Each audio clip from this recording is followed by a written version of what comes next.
시청자 여러분 안녕하십니까. 지금부터 정권의 한보정로를 시작하십니다. 자, 이번 시간에는 이 정치권 뉴스 정말 복잡한데요. 우선 그래도 정성우가 오늘 드디어 이제 이 한동훈이 론스타 소송 이제 승소한 거 있지 않습니까. 자, 이거 민주당에서 쟤들이 했다고 얼마나 지금 떠들었어요. 어제 하루 종일. 한동훈이가 여기에 질 사람이니까 끝까지 사실을 가지고 얘기했잖아요. 그러니까 우리가 이 정치 이념적으로 본다면 이 배신자, 이 한동훈 딱 이렇게 낙인이 시켜갖고 지금 우리 우파 사회에서는 발 디딜 틈이 없다고 저는 봐요. 그래서 항상 얘기지만은 한동훈이는 정계를 떠나는 게 저는 맞다고 봅니다. 그게 자유우파의 그 갈 길, 그리고 대한민국의 갈 길에도 도움을 줄 수 있다. 이게 저의 확실한 저는 판단인데요. 다만 전제 조건, 정말 뼈를 깎는 각오로 반성문을 국민 앞에 쓴다. 그러면 달라질 수 있죠.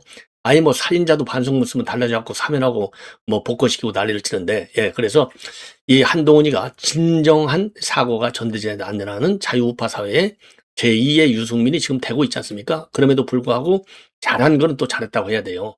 론스타 소송 그 당시 이제 착수를 하게 된 계기 중에 하나가 이제 한동훈이가 법무장관 하면서 지휘권을 확실하게 챙긴 거 아니겠습니까? 그런데 민주당에서 저희들이 했다고 얼마나 난리를 쳐요. 그런데 여기에 신선한 충격을 주고 있어요. 누가? 정성호가.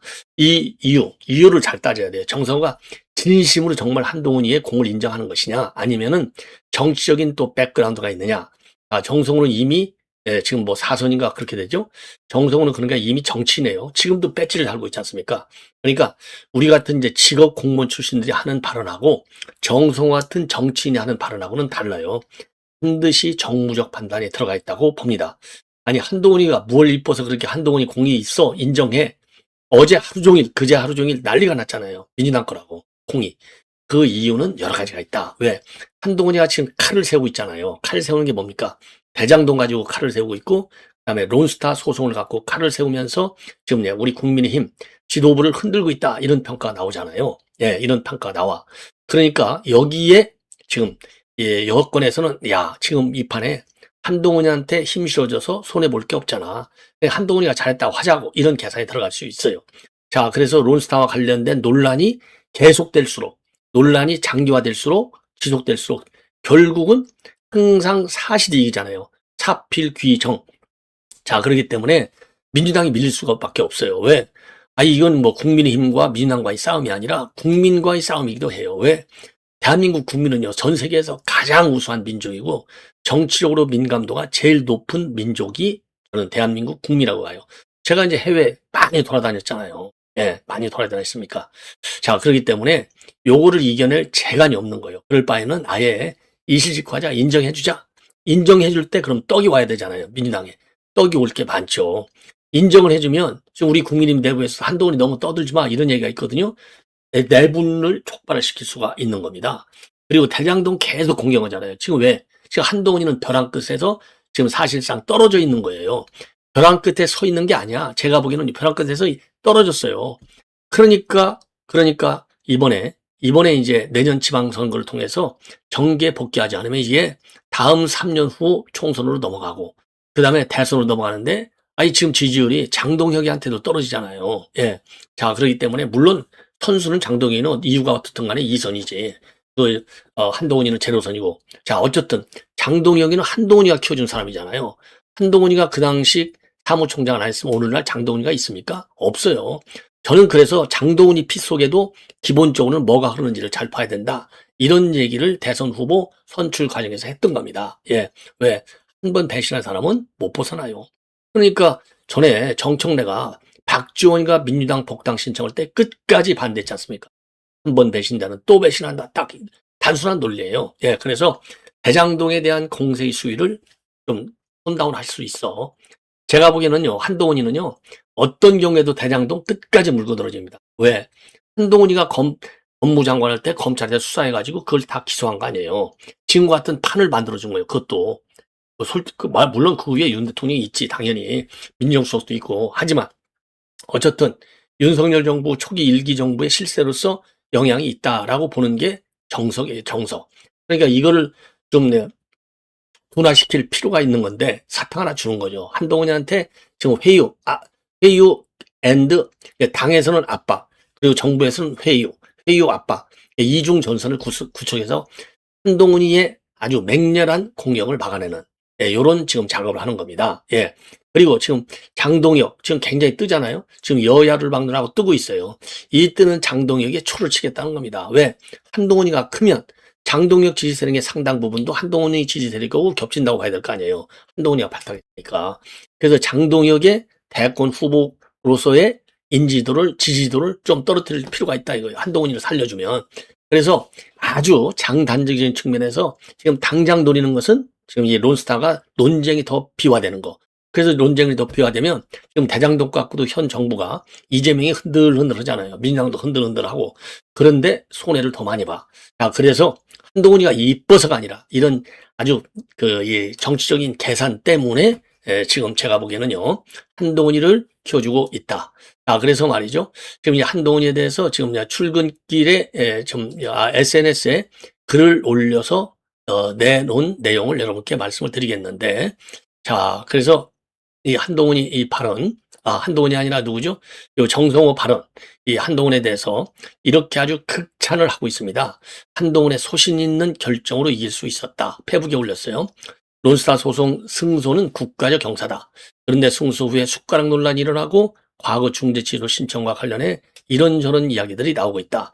여기서도 말이죠. 이런저런 이야기가 뭐야? 이거는 전부 윤석열 정부의 공입니다.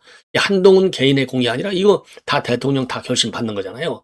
윤석열 정부의 공이에요. 윤 대통령이 사실상 지금 감옥에 있어서 그렇지 윤 대통령이 대박을 터뜨린 거나 마찬가지인 거예요.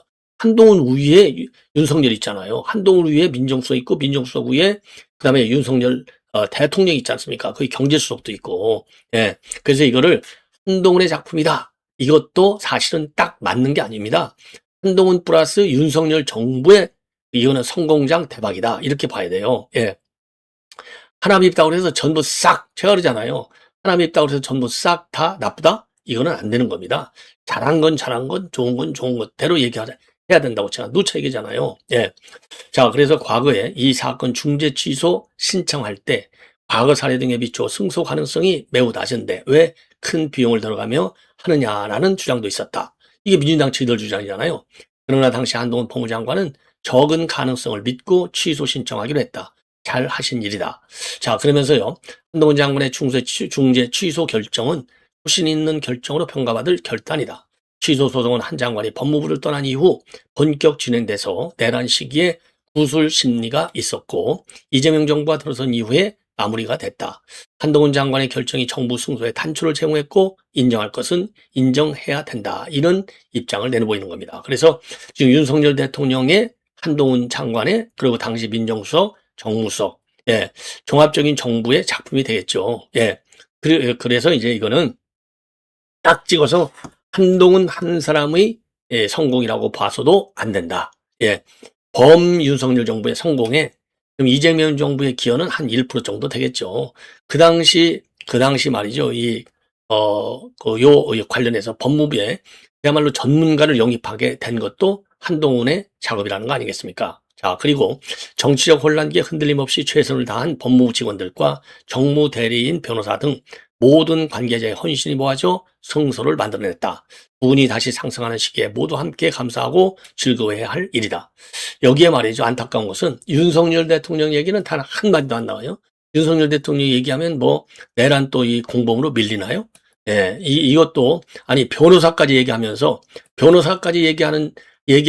기여한 변호사, 물론 일선에서 제일 역할을 많이 했다고 봐야죠. 하면서 윤 대통령 얘기는 단 한마디도 안 하는 겁니다. 야, 이거 대단한 거죠? 이건 대단한 거예요. 자, 그래서, 예. 자, 이와 관련해서 말이죠. 이 조선일보 사설 한 줄을 보면은 이 론스타하고 이 정부 분야에서 우리가 승소했는데, 예, 김민석이는 중대한 성과를 했고, 용산도 정부를 믿은 국민께 감사한다. 자, 그래서 2022년도에 장관이 시작되자마자 한동훈이가 시작한 건데, 당시 민주당 측은 이자만 풀어날 수 있다. 승소 가능성 제로라고 하면서 비난했었는데 좋은 결과가 나오자 자신들의 공이라고 한다.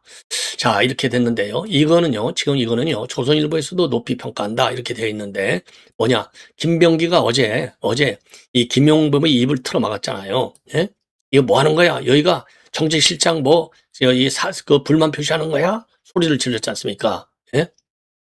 자, 이거를 갖다가 조선일보 이제 사설을 보면은요.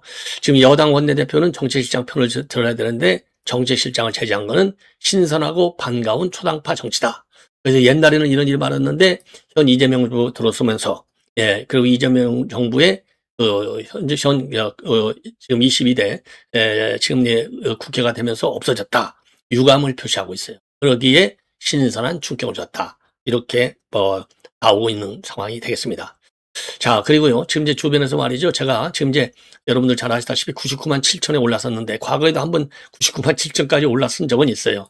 그러다가 뭐 이런저런 사정으로 이제 조금씩 빠지고 그러다가 지금 다시 99만 7천을 벗어나서 100만을 달리고 있습니다. 100만에 근접하고 있어요. 그래서 여러분들께서 말이죠. 특히 젊은 층을 대상으로 해서 많은 새로운 구독자를 주셨으면 굉장히 고맙겠다라는 말씀을 드리고 그래서 이제 구독, 좋아요 꼭 좀 부탁을 드리겠습니다. 또 제 주변에서 그 구독, 좋아요를 좀 부탁해 달라고 얘기하는 사람들도 많아요. 그 얘기하면 아무래도 시청자들이 좀 더 관심을 갖지 않겠느냐.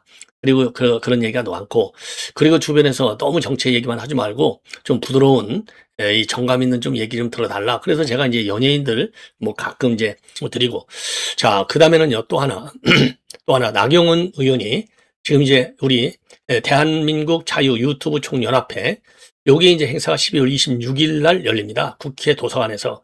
그랬더니 이거를 가지고 말이죠. 이 일부 이 좌파 매체에서 이거를 비판적 시각으로 보고 있어요. 아니, 이거 왜 비판해? 아니, 김어준이는 뭐 전직 대통령까지 초대해서 난리를 치는데 우리 우파 유튜브가 이제 지난 10월 30일 날 총연합회가 발족이 됐잖아요.